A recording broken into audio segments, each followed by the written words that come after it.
इतने धोखे मिले हैं ए दिल तुझको कि अब तो अकेला रहना सीख जा। लेकिन मज़े की बात तो ये है कि इंसान को इतने धोखे मिलने के बाद भी वो नए नए दोस्त, वो नए नए लोगों से वो हर रोज़ नए रिश्ते बनाता है, ये पता होते हुए कि पिछली बार उस रिश्ते का अंजाम क्या हुआ था। तो कहीं ना कहीं हमारे मन को ये बात पूरी तरह से समझ में नहीं आई है कि अकेले रहना क्या होता है, अकेले रहना कैसे सीखें। विज्ञान के विकास की वजह से जहां हमें नाना प्रकार की सुख सुविधाएं हासिल हुई हैं, वहीं दूसरी तरफ अगर आंखें खोलकर देखें तो विज्ञान ने हमारा एकांत हमसे छीन लिया है। इतने मनोरंजन पैदा कर दिए गए हैं कि इंसान खुद के साथ वक्त बिताना भूल ही गया है। जब भी उसको खाली वक्त मिलता है वो या तो अपना मोबाइल चलाने लगता है या किसी से बातों में लग जाता है, और इसी वजह से इंसान अपने साथ रहने की कला भूल चुका है। अपने साथ, अपने अकेलेपन, अपने एकांत का आनंद कैसे लें, उसके साथ कैसे बने रहें, निरंतर उसका क्या फायदा होता है, आज हम इन सभी बातों पर एक बोध कहानी सुनाने वाले हैं। इस कहानी में आपको ये तो पता चलेगा ही कि अकेले खुश कैसे रहें, साथ ही आपको ये भी पता चलेगा कि अकेले रहने के और क्या क्या परिणाम होते हैं। इससे पहले कि आप इस कहानी में खो जाएं, इस चैनल को सब्सक्राइब जरूर कर लें। तो चलिए कहानी शुरू करते हैं। सेठ धर्मानंद दिल का बहुत ही संवेदनशील व्यक्ति था। उसके पास किसी भी सुख सुविधा की कोई कमी नहीं थी। इतना धन उसने अर्जित कर लिया था कि उसकी 7 पुश्तें बैठकर खा सकती थीं। लेकिन उसे अपनी धन संपत्ति पर कोई भी अहंकार नहीं था। वो किसी को अपने से छोटा नहीं समझता था। ये उसका एक बहुत ही मुख्य गुण था और इसी वजह से उसके अंदर बहुत ही करुणा भरी हुई थी। और जब भी कोई आदमी उससे कोई मदद मांगता तो वो हरगिज ना नहीं कह पाता था। अगर वो कहना भी चाहता तो भी करुणावश वो उसकी मदद कर दिया करता था। अब लोगों को धीरे धीरे सेठ धर्मानंद की ये संवेदनशीलता और ये करुणा पता चलती गई और लोगों ने इसका फायदा उठाना शुरू कर दिया। अब लोग जानबूझकर सेठ धर्मानंद के आगे दुखी होने का दिखावा करते, एक अभिनय करते, और सेठ धर्मानंद उनकी बातों को सच समझकर उनकी सहायता करता रहा। लेकिन उसके मन को फिर भी तसल्ली थी कि वो जरूरतमंदों की मदद कर रहा है। लेकिन एक दिन जब उसके दोस्त ने उसे बताया कि लोग किस तरह उसका फायदा उठा रहे हैं और शहर में किस तरह उसका मजाक बनाया जा रहा है, तो सेठ धर्मानंद के मन को बहुत ही गहरा आघात पहुंचा।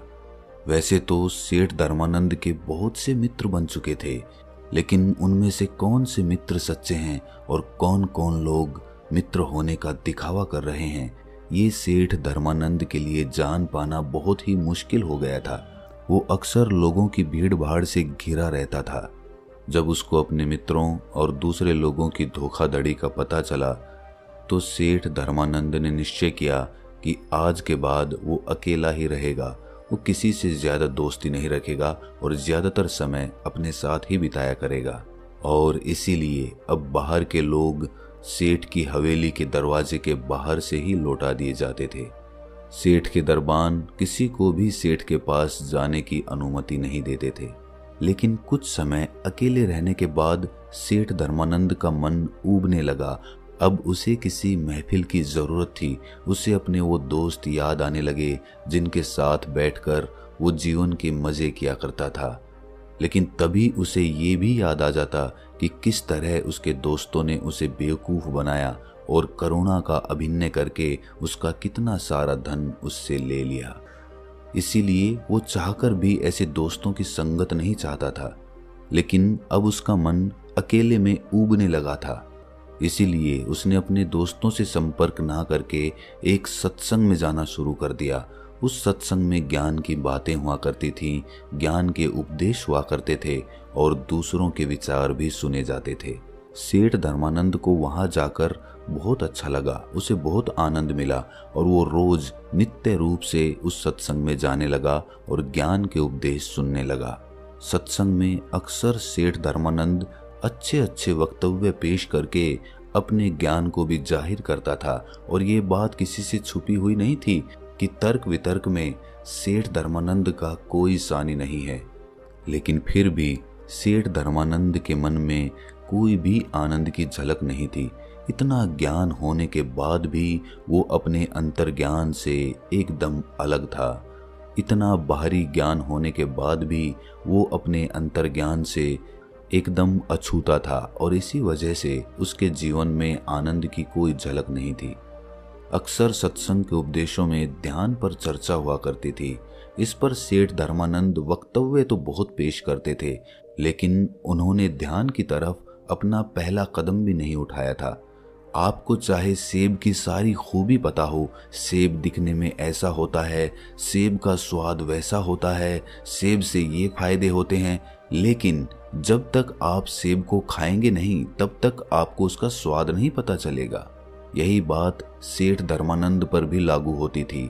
वैसे तो उन्हें पूरा ज्ञान था, लेकिन उन्होंने ध्यान का रस, एकांत का रस, अकेलेपन का रस अभी तक चखा ही नहीं था। एक दिन उस सत्संग में एक बौद्ध भिक्षु आ पहुंचे। दूर दूर तक उनकी ख्याति थी। उनके ज्ञान के बारे में प्रदेश भर में चर्चाएं होती थीं। तो आज सेठ धर्मानंद को एक मौका मिल गया था कि वो अपने तर्क वितर्क से उस बौद्ध भिक्षु को पछाड़ देगा और उसके बाद समाज में उसकी और भी इज्जत बढ़ जाएगी। लोग उसको और भी बड़ा ज्ञानी समझने लगेंगे और यही सोचकर वो खुश हो रहा था। तभी वहां पर बौद्ध भिक्षु आ पहुंचा। बौद्ध भिक्षु शांत भाव से चलता हुआ अपने आसन पर जाकर बैठ गया।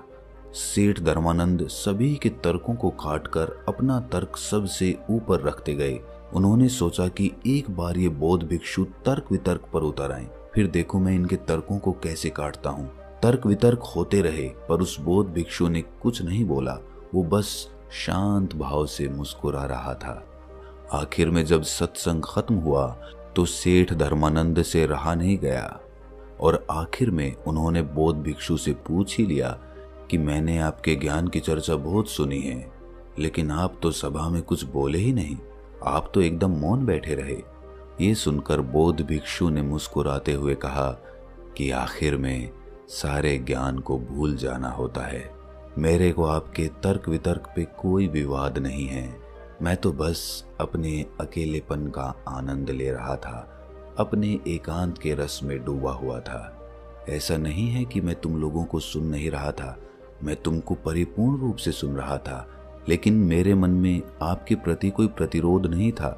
मैं जानता हूं कि शुरुआत में आदमी ज्ञान इकट्ठा करता है, लेकिन अगर वो ज्ञानी होने की भूल में पड़ जाएगा, अगर वो ये सोचेगा कि मैं तो ज्ञानी हो चुका हूं, तो वो सबसे बड़ा अज्ञानी ही रह जाएगा। सबसे बड़ा ज्ञान है अपने ज्ञान को गिरा देना, अपने आप को ये एहसास कराना कि मैं अज्ञानी हूं, और इस कारण आपका अहंकार, आपका घमंड, आपका मैं टूटता चला जाता है और आपका सीखा हुआ ज्ञान आपके अनुभव के तौर पर उतरने लगता है। लेकिन अक्सर लोग सुने सुनाए ज्ञान को, किताबी ज्ञान को ही असल सत्य मान बैठते हैं और यही वो सबसे बड़ी भूल कर देते हैं, और इसी वजह से वो अपने एकांत में कभी उतर ही नहीं पाते, क्योंकि वो लोग बेवकूफ़ों की तरह हमेशा अपने ज्ञान का प्रचार करते रहेंगे। जब ये बात सेठ धर्मानंद ने सुनी तो इस बात ने सीधा उसके दिल पर चोट की, क्योंकि ये बात सेठ धर्मानंद पर बिल्कुल सही तरीके से लागू होती थी। सेठ धर्मानंद ने बौद्ध भिक्षु से पूछा कि सारा ज्ञान हासिल करने के बाद एक इंसान को कौन सा रास्ता अपनाना चाहिए। ये सुनकर बौद्ध भिक्षु कहता है कि असली ज्ञानी की पहचान यही है कि वो अपने ज्ञान से उस एकांत तक पहुंच गया है, उसके मन के सारे द्वंद्व खत्म हो गए हैं। जब तुम किसी ज्ञानी पुरुष से मिलोगे तो वो अपने ज्ञान का बखान नहीं करेगा, उनका एकांत, उनकी चुप्पी ही तुम्हें उस ज्ञान का संदेश पहुंचा देगी। जरा सोचो कि इतना ज्ञान होने का क्या फायदा जब आप अपने साथ ही रहना नहीं सीखे, अपने अकेलेपन और अपने एकांत का आनंद लेना ही नहीं सीखे, तो क्या फायदा इतना ज्ञान इकट्ठा करके। जरा दिमाग लगाइए और सोचिए। इसके बाद बौद्ध भिक्षु ने कहा कि मैं तुम्हें एकांत का आनंद चखने के लिए 4 सूत्र बता रहा हूं। अगर तुम 4 सूत्र अपने नित्य जीवन में, दैनिक जीवन में अनुसरण करते हो तो तुम अपने एकांत का रस जरूर अनुभव कर पाओगे। और अगर एक बार तुमने अपने एकांत का अनुभव कर लिया, उसका रस चख लिया, तो फिर तुम्हें अपने मन को खुश करने के लिए किसी मनोरंजन की, किसी वस्तु की या किसी आदमी की कोई आवश्यकता नहीं होगी। वो रस, वो आनंद परमानंद बन जाएगा। वो हमेशा आपके साथ चलेगा क्योंकि वो किसी चीज से बंधा हुआ नहीं है। सबसे पहला सूत्र है कि अपने अंदर ये उत्सुकता बनाओ कि खुद को जानना क्यों जरूरी है। अक्सर हम सब ने सुना होगा कि खुद को जानना है, खुद को जानना ही सबसे जरूरी है। अगर आप इस सवाल को अपने मन के अंदर बिठा लेते हैं तो स्वाभाविक रूप से आप खुद को जानने के लिए प्रेरित होंगे। लेकिन अगर आप यही नहीं जानते कि खुद को जानना क्यों जरूरी है तो आप खुद को जानने की कोशिश क्यों करेंगे। इसीलिए पहले समझो कि खुद को जानना क्यों जरूरी है। ये इसीलिए जरूरी है कि हम अपने आप को जानते ही नहीं हैं। हमने किसी बात पर कोई प्रतिक्रिया दी और कुछ देर बाद उसी प्रतिक्रिया को लेकर हमें पछतावा होने लगा कि मुझे ऐसी प्रतिक्रिया नहीं देनी चाहिए थी, मुझे उनसे कुछ अलग तरीके का व्यवहार करना चाहिए था। आप करना कुछ चाहते हैं, वो करवा कुछ देता है। आप तो गाली नहीं देना चाहते थे लेकिन लड़ाई हुई और आपने चांटा तक मार दिया। आप नहीं करना चाहते थे लेकिन आपसे हो गया। तो ये कौन है करवाने वाला? ये सारे सवाल जब आपके मन में उठने लगते हैं तो आपके अंदर ये उत्सुकता जागती है कि खुद को जानना जरूरी क्यों है। दूसरा सूत्र है कि नाना प्रकार के मनोरंजनों से, सुख सुविधाओं से अपना मन अलग करके उसे ध्यान के लिए प्रेरित करें। जब आप पहला सूत्र समझ लेते हैं कि खुद को जानना क्यों जरूरी है, उसके बाद दूसरा सूत्र आता है। हमारा मन अक्सर नाना प्रकार की सुख सुविधाओं से, नाना प्रकार के मनोरंजनों से घिरा रहता है। अत्यधिक मनोरंजन मन को उबाने लगता है। जब आप बहुत देर तक अपना मोबाइल चलाते हैं तो कुछ देर बाद उससे ही ऊब होने लगती है, वही हमें परेशान करने लगता है। इसीलिए वही मनोरंजन हमारे लिए ऊब का कारण हो जाता है। विज्ञान ने जहां नए नए आविष्कारों के जरिए, उन्हीं आविष्कारों ने इंसान से उसका एकांत छीन लिया है और इसका सबसे बड़ा उदाहरण है मोबाइल। हम एक दिन भी अपने मोबाइल से दूर नहीं रह सकते। जरा एक प्रयोग करके देखना, एक दिन के लिए अपना मोबाइल स्विच ऑफ करके कहीं दूर रख देना और उसके पास आपको जाना तक नहीं है। आप उस एक दिन में परेशान हो जाएंगे। आपको समझ ही नहीं आएगा कि आप क्या करें, आप अपना समय कैसे व्यतीत करें, कैसे बिताएं। तो जरा सोचो, विज्ञान के एक छोटे से आविष्कार, एक मोबाइल ने आपकी जिंदगी को अपने साथ कैसे बांध लिया है। आप ये देख पा रहे हैं, आप ये महसूस कर पा रहे हैं। इसीलिए ऐसे मनोरंजन और ऐसी सुख सुविधाओं से अपने मन को खींचकर ध्यान के लिए प्रेरित करें। तीसरा सूत्र है, खाली रहने की आदत डालो। हम अक्सर जिम्मेदारियों में इतने व्यस्त हो जाते हैं कि खुद के लिए समय ही नहीं निकालते। बचा कुचा समय हमारा मोबाइल ले लेता है और इसीलिए हम अपने आप को जानते ही कितना है। लेकिन जब हम अपने साथ वक्त बिताने लगते हैं तो हमें अपनी प्रवृत्तियां पता चलने लगती हैं। और चौथा सूत्र है, संसार में रहकर अपने एकांत में स्थिर रहना सीखो। हम सांसारिक चीजों से और यहाँ के लोगों से या तो बहुत ज्यादा जुड़ जाते हैं या उनसे घृणा करने लग जाते हैं। ना आपका कोई मित्र होगा, ना आपका कोई मित्र होगा और ना ही कोई शत्रु होगा। आपके लिए सब जीव एक समान है। आपकी दृष्टि सभी जीवों के लिए एक समान है। इतना उन्नत हो चुके हैं कि आप अपनी जिम्मेदारियों का निर्वाह करते हुए, लोगों से मिलते हुए, मनोरंजन करते हुए अपने मन के एकांत को स्थिर रख पाते हैं, अपने मन के एकांत को बरकरार रख पाते हैं। लेकिन यहाँ तक पहुँचने के लिए आपको पीछे पलटकर खुद को जानना होगा, खुद के साथ वक्त बिताना होगा। बेवजह के मनोरंजनों से अपने चित्त को दूसरी दिशा में ले जाना होगा, जहां पर उसका मनोरंजन ध्यान के द्वारा होगा। तो आपको कोई भी धोखा नहीं दे सकेगा, क्योंकि कोई भी आपके मन के उतना करीब या उतना दूर नहीं है। आपके लिए सब एक समान है, इसीलिए किसी का भी धोखा आपके ऊपर आघात नहीं करेगा। ये सुनकर सेठ धर्मानंद ने उस बौद्ध भिक्षु के पैर छुए और इन बातों का निरंतर अभ्यास करते हुए उन्होंने वो कला हासिल की जिसे हम कहते हैं अपने एकांत के आनंद में डूब जाना, अपने अकेलेपन का मजा चखना। तो दोस्तों, कैसी लगी ये कहानी आपको कमेंट सेक्शन में ज़रूर बताना, और अच्छी लगी तो इस चैनल को सब्सक्राइब ज़रूर करना।